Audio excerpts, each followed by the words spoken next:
Je me souviens parfaitement du moment où j'ai décidé de tuer mon mari. Ce n'était pas dans un accès de folie. Non. C'était un soir d'hiver. À Paris. Dans notre appartement haussmannien du 7e arrondissement. Quand il m'a regardé avec ce sourire froid et m'a dit « Tu porteras le chapeau pour moi. Elise. C'est le seul moyen. » Et moi, idiote amoureuse, j'ai accepté. Tout a commencé 5 ans plus tôt. J'étais Élise Moreau, avocate pénaliste respectée, spécialisée dans les affaires de fraude financière. J'avais 35 ans, une réputation sans tache, et un mari, Antoine Valois, qui dirigeait une société d'investissement prometteuse. Nous formions le couple parfait aux yeux du monde, dîner chez Lip, week-end à Deauville, photos dans gala. Mais derrière les façades, Antoine construisait un empire sur du sable. Il détournait des fonds. Des millions. Des clients confiants, retraités. Associations caritatives. Fondations, voyaient leurs économies s'évaporer dans des placements fictifs. Je l'ai découvert par hasard, en tombant sur des relevés bancaires cachés dans son bureau. Quand je l'ai confronté, il n'a pas nié. Il a pleuré. Il m'a juré que c'était temporaire, qu'il allait tout rembourser. Elise. Si ça éclate, c'est la prison pour moi. Pour nous. Pense à notre vie. J'aurais dû le dénoncer. Mais l'amour est une drogue puissante. Et puis, il y avait cette peur sourde, si Antoine tombait, il m'entraînerait. Car j'avais, sans le savoir vraiment, signé certains documents. Des procurations. Des avenants. Des gestes d'épouse confiante. Les enquêteurs ont fini par frapper à notre porte. La brigade financière. Des hommes en costume sombre qui sentaient le café froid. Antoine a paniqué. Cette nuit-là, dans la cuisine, il m'a présenté son plan, je prendrai tout sur moi. J'avouerai avoir agi seul. Par ambition personnelle. Lui nierait tout. En échange, il promettait de m'attendre. De payer les meilleurs avocats. De tout arranger une fois le scandale passé. Tu seras condamné à du sursis. Elise. Tu es une femme. Une première infraction. Un profil irréprochable. Moi. Ils me crucifieront. Je l'ai cru. Ou plutôt, j'ai voulu le croire. Parce que l'idée de le perdre était insupportable. Le procès a été un calvaire médiatisé. Les journaux titraient « L'avocate qui volait les pauvres ». On me montrait du doigt dans le métro. Mes collègues détournaient les yeux. Antoine jouait le mari dévasté dans les tribunes. Il pleurait à la barre. Magnifique acteur. J'ai été condamné à 3 ans de prison ferme. Pas de sursis. Le juge a parlé de gravité exceptionnelle et des abus de confiance aggravés. Antoine, lui, est sorti blanchi. Il a même obtenu la garde de notre fille, Camille, alors âgée de 8 ans. Pour son bien-être, a prétendu son avocat. En prison, à Rennes, j'ai compris. Les lettres d'Antoine se sont espacées. Puis arrêtées. Les visites aussi. J'ai appris par les journaux qu'il s'était installé à Saint-Tropez avec une nouvelle compagne. Une influenceuse de 25 ans. Il avait vendu l'appartement parisien. Dilapidé l'argent qu'il restait. Et Camille. Camille vivait avec eux. Chaque nuit, je revoyais son visage. Ce sourire triomphant quand le verdict est tombé. Il m'avait sacrifié sans hésiter. J'étais le bouc émissaire parfait. Mais la prison forge aussi. J'ai lu. Beaucoup. J'ai rencontré des femmes qui avaient survécu à pire. J'ai appris à haïr calmement. Profondement. À planifier. À ma sortie. 2 ans et demi plus tard pour bonne conduite. J'étais une autre. Plus mince. Les cheveux courts. Le regard dur. Je n'avais plus rien. Ni argent. Ni maison. Ni fille. Juste une interdiction professionnelle à vie et un casier judiciaire. Antoine vivait toujours dans le sud. Il avait rebaptisé sa société, blanchi l'argent restant, et jouait au père modèle sur Instagram. Camille, 13 ans maintenant, posait à ses côtés sur des yachts. Je suis revenu à Paris. J'ai loué une chambre de bonne sous un faux nom. J'ai commencé à observer. À recueillir des preuves. Car il restait des traces. Des comptes offshore. Des mets. Des témoins que la justice n'avait pas assez creusés. Je voulais qu'il paie. Pas seulement financièrement. Je voulais qu'il ressente ce que j'avais ressenti, l'abandon, l'humiliation, La perte de tout. Les premiers mois de liberté ont été les plus durs. Paris sans argent est une ville cruelle. Je dormais mal. Hanté par les bruits de clés. Les portes qui claquent. Les cris dans les couloirs de prison. Je me réveillais en sueur. Persuadé d'être encore là-bas. Je travaillais comme serveuse dans un café près de la Bastille. Sous le nom d'Élise Martin. Personne ne faisait le lien. J'économisais chaque euro. J'achetais des cartes prépayées pour Internet. Je passais mes nuits à fouiller. J'ai retrouvé Sophie, une ancienne collaboratrice d'Antoine. Elle avait quitté la société juste avant le scandale. Elle vivait à Lyon maintenant. Marie. 2 enfants. Je l'ai contactée via un faux profil LinkedIn. Nous avons pris un café dans une gare. Entre 2 trains. Elle était nerveuse. Elise. Je suis désolé pour ce qui t'est arrivé. Vraiment. Je l'ai laissé parler. Elle a fini par avouer, Antoine l'avait menacée. Si elle parlait, il ruinerait sa carrière.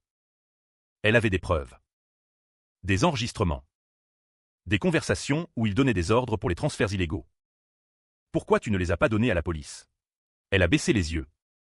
J'avais peur. Et puis, il m'avait promis une prime si je me taisais. Je n'ai pas crié.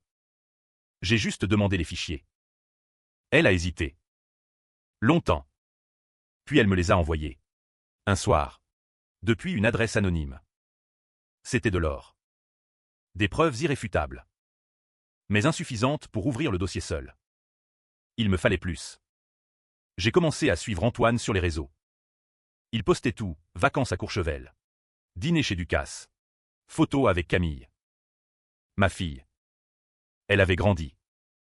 Elle ressemblait à sa nouvelle belle-mère. Elle souriait. Mais ses yeux. Ses yeux étaient vides. Un soir. J'ai craqué. J'ai pris un train pour Nice. Je l'ai vu. Lui. Dans un restaurant en bord de mer. Il riait.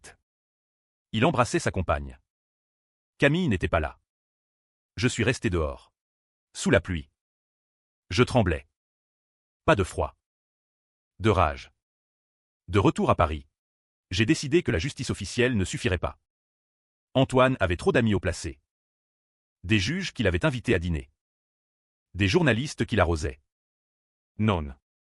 Il fallait quelque chose de plus. Personnel. J'ai rencontré Marc. Un ancien codétenu de Fleury-Mérogis qui avait purgé pour cybercriminalité. Il bossait maintenant comme consultant en sécurité. Officiellement. Je l'ai trouvé via un forum obscur. Nous avons bu un verre dans un bar du 19e. Il m'a écouté. Sans juger. Tu veux le ruiner. Je veux qu'il perde tout. Comme moi. Il a souri. Ça va coûter cher. J'ai vendu le dernier bijou qui me restait, la bague de fiançailles. Il a accepté. Marc a piraté les comptes d'Antoine. Pas pour voler. Pour révéler. Il a trouvé des choses que même moi j'ignorais. Antoine continuait. Il avait repris les mêmes schémas. Avec de nouveaux clients. Plus prudents. Plus riches. Et puis il y avait les messages. Avec sa compagne. Chloé. Des messages cruels à mon sujet. Élise était tellement naïve. Elle a tout pris pour moi comme une grande. Heureusement qu'elle est en prison. Ça nous laisse le champ libre. J'ai pleuré. Pour la première fois depuis ma sortie. Le plan a pris forme lentement. Je voulais qu'Antoine ressente la trahison à son tour. Qu'il doute de tout le monde. Qu'il perde ceux qu'il aimait. J'ai commencé par Chloé. Elle était la plus faible. 28 ans. Influenceuse beauté. Dépendante de l'argent d'Antoine. Je me suis créé un faux profil Instagram.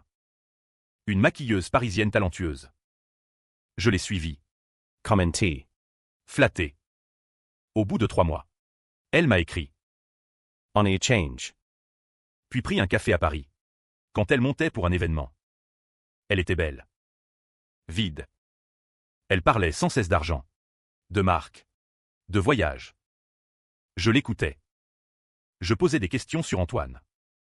Dousement. Il est stressé en ce moment. Il dit que quelqu'un fouille dans ses affaires. Iesauris intriurement. Je lui ai fait une confidence. Fausse larme. Mon ex m'a ruiné.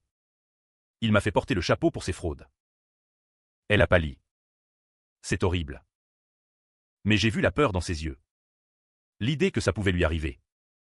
Je lui ai envoyé les captures d'écran. Les messages d'Antoine parlant d'elle comme d'une distraction temporaire. Les preuves qu'il voyait encore d'autres femmes. Elle a craqué. Elle m'a appelé en pleurs. Il me ment depuis le début. Je l'ai consolée. Je lui ai conseillé de partir.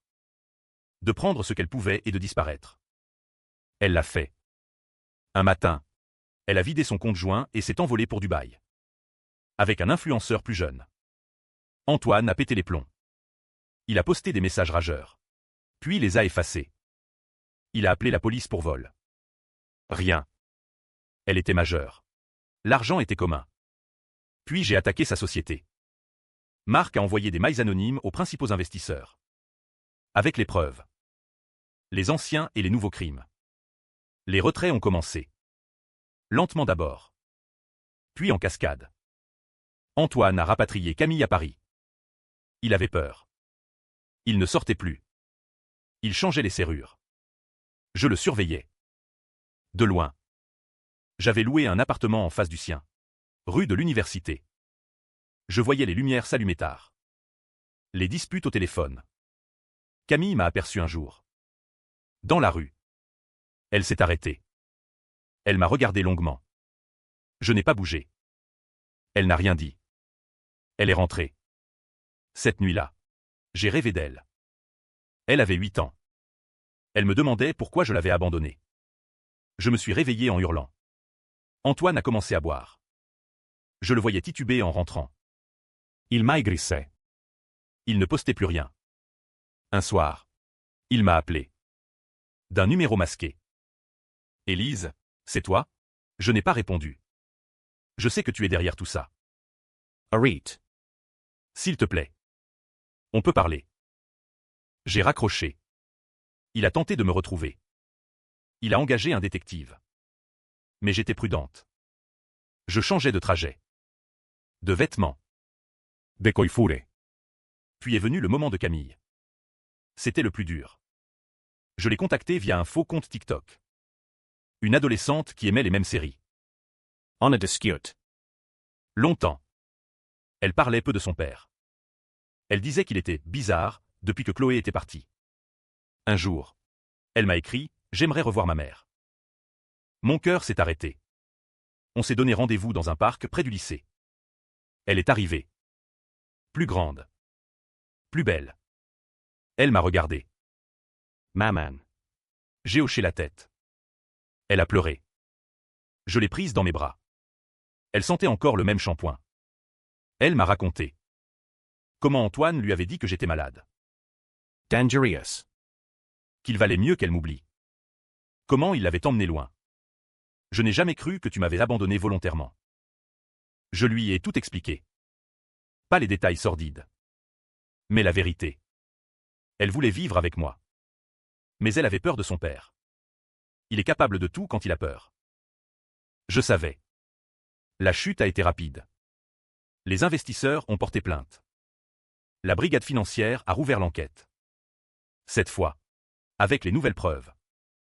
Antoine a été arrêté un matin. Menottes. Cameras. Comme moi autrefois. Il m'a appelé de prison. J'ai accepté l'appel. Elise. Aide-moi. Je t'en supplie. Comme je t'ai aidé. Silence. Je suis désolé.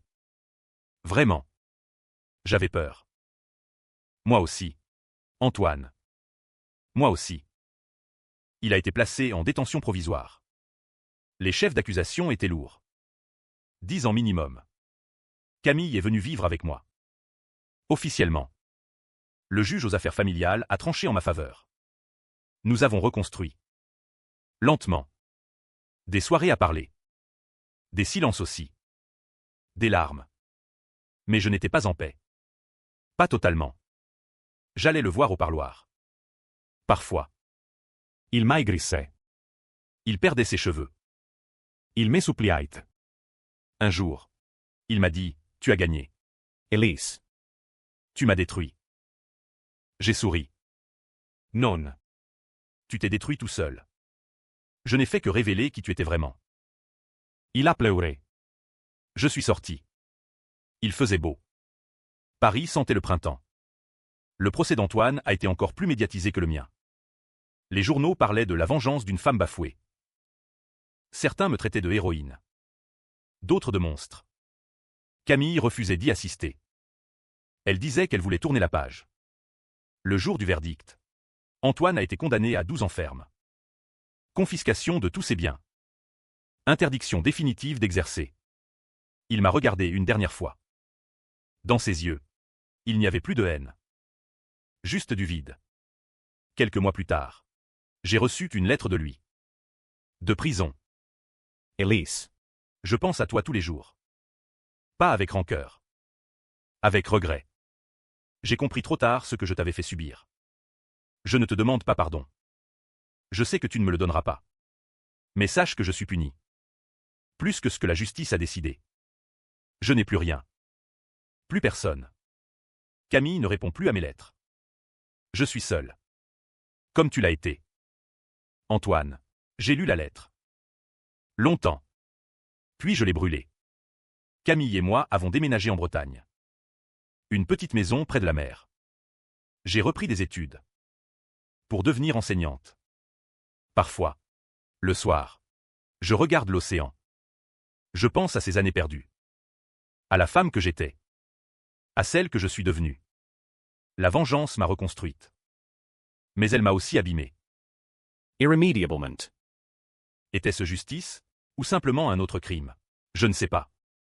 Mais quand je prends Camille dans mes bras, quand elle rit, quand elle dit « maman », je me dis que oui. Peut-être. Ou peut-être que le cycle de la trahison ne s'arrête jamais vraiment. Peut-être que nous portons tous, un jour, le chapeau pour quelqu'un.